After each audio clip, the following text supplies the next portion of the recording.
Bonjour! Dans cette capsule, on commence à voir des applications des intégrales doubles.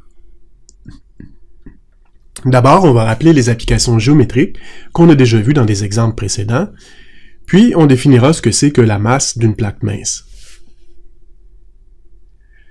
D'abord, on se rappelle que si D est une région du plan, alors son aire peut être calculée à l'aide d'une intégrale double. L'aire de la région D, c'est simplement l'intégrale sur D de la fonction constante 1. Ça a été vu à un exemple précédent. Ensuite, si on a une région qui est située entre deux surfaces définies par des fonctions h1 et h2, alors le volume de la région qui est contenue entre ces deux surfaces et au-dessus d'un domaine D, c'est l'intégrale double sur D de la différence des fonctions h2 et h1. Ici, h2 définit la surface du haut et h1 définit la surface du bas. Maintenant, passons à la masse d'une plaque mince. D'abord, une plaque mince, c'est un objet qu'on considère avoir une dimension qui est unaire, mais qui n'a pas d'épaisseur ou dont l'épaisseur est négligeable, ce qui fait qu'on la représente par une région plane en deux dimensions. La dimension qui est pertinente pour une plaque mince, c'est son aire. Dans le cas d'une plaque de densité constante, la masse, c'est simplement l'aire fois la densité. Par contre, si on a une plaque qui est constituée d'un matériau de densité non constante, alors le calcul est moins simple et nécessite une intégrale double.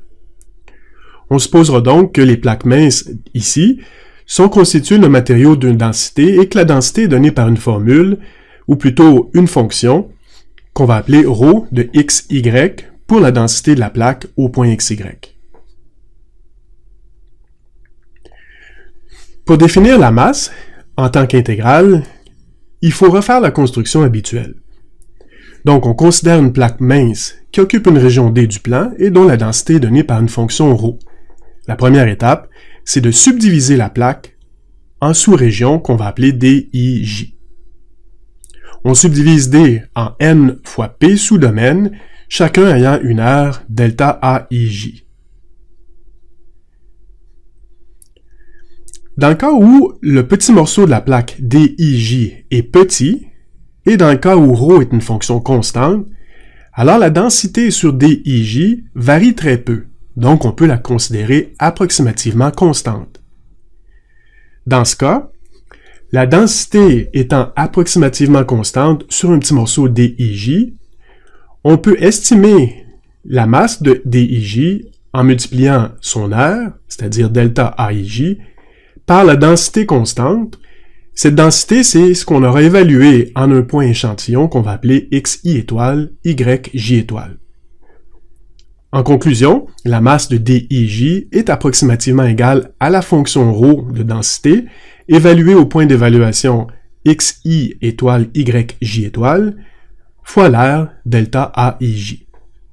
Encore une fois, c'est une approximation due au fait que DIJ est petit et ρ est continu, donc varie très peu sur un petit sous-domaine.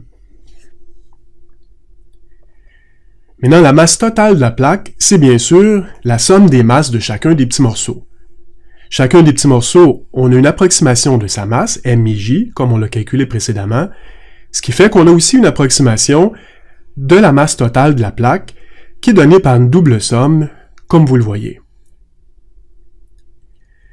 Maintenant, lorsque le nombre de subdivisions de la plaque devient très grand et que chacun des DIJ devient petit, les approximations qu'on fait sont de plus en plus précises. Et à la limite, on peut considérer que ce sont des égalités. Ce qu'on vient de dire de façon intuitive nous permet d'écrire la chose suivante, c'est que la masse, c'est la limite de la double somme quand le nombre de subdivisions devient très grand, et puis ici on reconnaît que la double somme ici, c'est une double somme de Riemann, dont la limite est une intégrale, bien sûr, si la limite existe.